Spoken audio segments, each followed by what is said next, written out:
Sync on. All right, well, welcome to my presentation today for my EMS methodology class from Lenore Community College. My name is Eli Hatley, and I will be lecturing on musical notation today. This topic is kind of familiar to me. I've been involved in music for about 15, 16 years now. I've played a wide variety of instruments ever since I was 5, 6 years old. So this lecture is going to be a little bit about the different types of musical notation, dynamic marking, and what notes actually mean. Let's go ahead and get into it. So just a little bit about background music. Music, in a way, is kind of like a foreign language. It's something you've got to learn and practice so you can master it. And some people may ask, what does these shapes on this big bar with lines on it, what does that mean? Or people ask, why are the notes shaped? And we will dive into this topic just a little bit further later on in the presentation. And music is a universal language, so that means you could take the piece of music, take it to China, and somebody would be able to read it just like somebody that's an English speaker. And if some people notice, most musical terms are Italian because in 1000 AD, there's a guy named Guido di Azeglio made many improvements to the music, and he improved and reworked standard notation to be more user-friendly by adding time signatures. And we'll talk a little bit about that in a little bit. And he also invented the term solfège, which is the musical voice note scale. If anybody has been inquiring anything, then you'll know like the do, re, mi, fa, sol, la, si, do, and we'll talk a little bit about how those came to be a little bit. And then the musical language literature, which is basically genres like we have today, like pop, rock, rap, anything like that. So next, we're going to talk a little bit about the grand staff. What does the grand staff actually mean? This is what you would actually see in a piece of music. And you would see it has, on the very top, you have the treble clef, and then on the bottom, you have your bass clef. And like for piano music, anything like that, your right hand would normally play the top part, which is the treble clef, and bass clef, your left hand would normally play it. And if you're familiar with like choir music or anything like that, your alto and soprano tones are always or most time in the treble clef. And bass clef, you're going to have your bass and your tenor tones, your low sounding tones. And as you can see up here, there is a couple mnemonics to go with trying to figure out if it's line note or space note and the corresponding notes that go with it. Like, for example, in the treble clef, your space notes are F, A, C, E. In music, it doesn't have the whole alphabet in it. It's just a particular set amount of notes that's in this set that's in music. It goes from C, D, E, F, G, A, B, and then it starts back over at C, and then it continues on until it gets to the top or the bottom range of the musical instrument. All right. Next, we're going to talk a little bit about time signatures. Time signatures are how we keep beat with the music. This is, as you can see right here, there's looks like a bunch of numbers that's like fractions. In a way, you would say, for the example, for this one right here, you would say common time is 4/4, which the C beside of it basically exemplifies the 4/4 time signature, as opposed to 2/2, which is also known as cut time. We can see how we can tell what is the notes in the music is by looking at time signature. For example, 4/4, you'll have 4 beats in each measure, and then that's for the top note, or top value, and then on the bottom value, that tells you what types of notes. So therefore, these would be quarter notes in this particular type of music. And as you go on down the line, the values of the notes get longer. For example, 6/8, you have 6 beats in each measure. And we'll talk a little bit about how notation for note-wise happens in just a little bit. All right. Key signatures and what do they really actually mean? So we have two distinct grand staffs over here. One has the hashtag looking things called sharps, and then the ones that look like these are called flats. This is how we raise or lower the pitch of a piece of music. For example, the sharps up there, they raise your piece of music by a half step with each sharp added, and the bottom grand staff shows you your flats, and that shows you that the piece of music is lowered by a half step each time. And especially with flats, how you can tell what type of piece of music it's in, well, looking at 5 or 6 different flats can be daunting sometimes. But if you just look, if you cover up the last one right here, if you cover up that one, that leaves 3 right here. So you look at your second to last flat, and that will tell you which, what key you're in. And for example, like if you don't see any key signatures, no flats or sharps, that's what's called a neutral key signature, which is always in the key of C. And of course, there can be some variations of different major and minor scales can be along with these type of key signatures, and we'll get a little bit later on what that means. Okay, musical notes. This is just a small variety of musical notes that people commonly see in music. And the most common one is your whole note. It gets in 4/4 time signatures we talked about earlier. It averages around 4 beats per measure. Half notes are worth 2 beats. Quarter notes are worth just 1 beat. 8th notes are worth actually half a beat. 16th notes are worth 1/4 of a beat. And a 32nd note is worth 1/8 of a beat.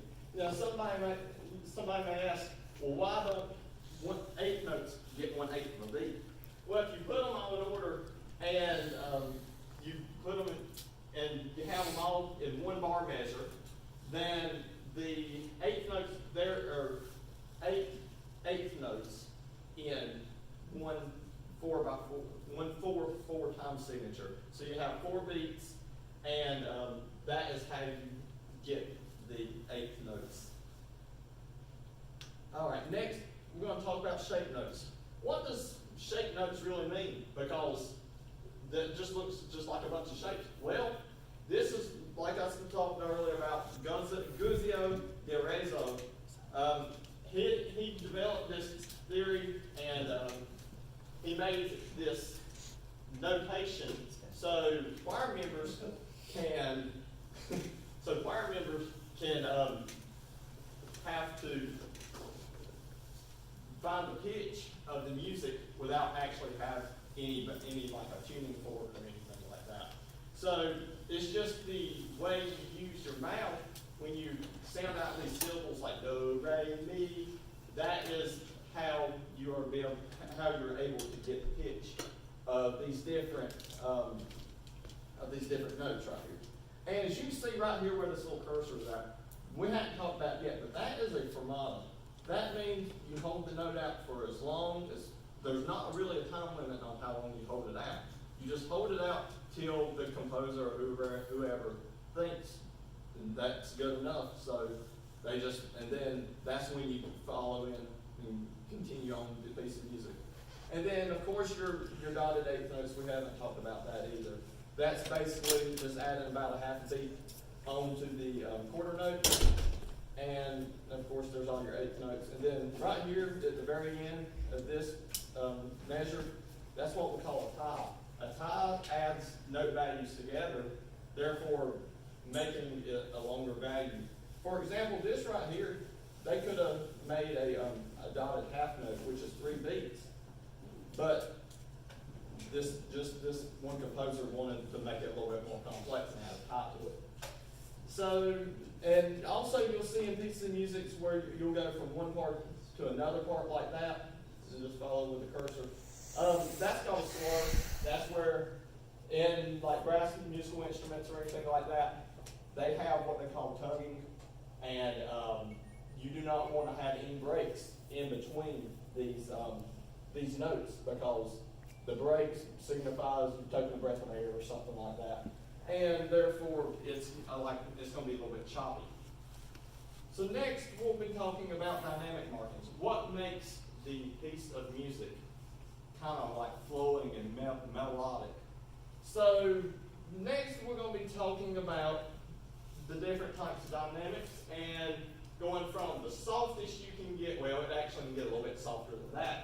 pianissimo, which is, these are all Italian terms, but that's the very, very soft, your pianissimo, and that is your very soft tone, and then it gradually gets louder and louder and louder from your piano to mezzo forte, and then your fortissimo, and then fortissimo.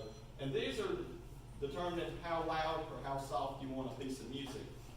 And this is what brings out the melody in some instances. Like if you have a very melodic piece of music, some parts of it will be very loud, and then when you have the harmonic parts, that will be softer, as you can see. Like pieces like would have your melody would probably be a forte, and your harmony would either be piano, maybe mezzo piano at the most. And then, of course, these right here look like less or greater than signs. That's what we call crescendo, decrescendo, and diminuendo. These are dynamic markings that tells you either to get louder or to get softer as you're going through the piece of music. And this adds a variety to the music, and it allows more of a variance of the dynamic loudness or softness to it.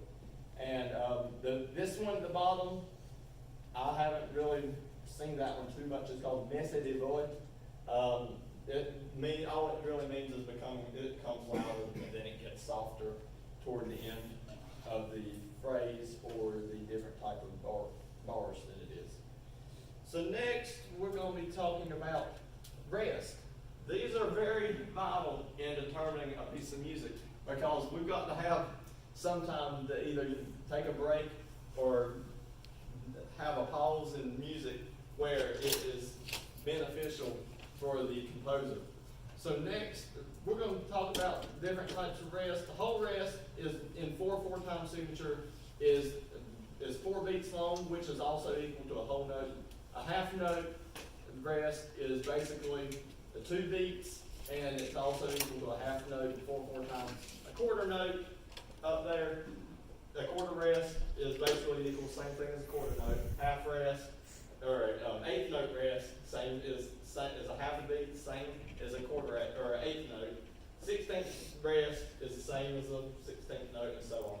I ain't gonna repeat that. But the thing is, one thing that commonly trips up students is determining between the whole rest and a half note, whole note rest and a half note rest, because they look very similar, but just the way the little bar is on the line can trip up students sometimes when trying to determine what type of rest it is, how long you should be able to hold that rest and or that pause in music.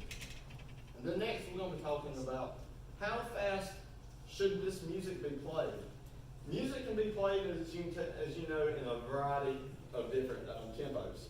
It can be very, very slow, which is also called largo, and that is usually a quarter note is between 40 to 60 beats a minute, and it can go all the way up to fortissimo, which is very fast. Like there are just a few pieces that go up further. I think the highest you can get is either 240 or 260, and that's booking it pretty good. Most music is usually played around moderato, and sometimes it can go up to allegro. Presto is pieces you'd see, like, for example, the Star Spangled Banner. Everybody knows that. They actually play that at moderato speed. And also, like, for example, like pop music or anything like that, it's usually allegro, presto, something like that. And of course, you can tell right up here at the top, these you got presto up here at 200 and 168 beats a minute. So for every quarter note, you've got to constantly be thinking 1, 2, 3, 4, 1, 2, 3, 4 the whole entire time. At largo, you got to have it's very slow to trying to have to do this or have to play this piece.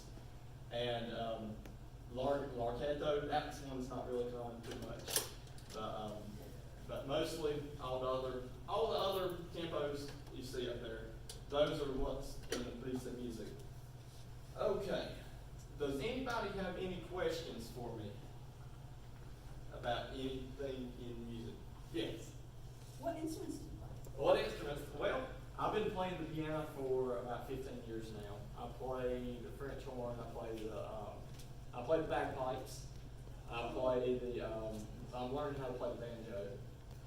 And yeah, so I'm trying to get a few more. I can pick around on the guitar a little bit, but that's about it. But yeah, I think that's all. I thank you for listening to my presentation today.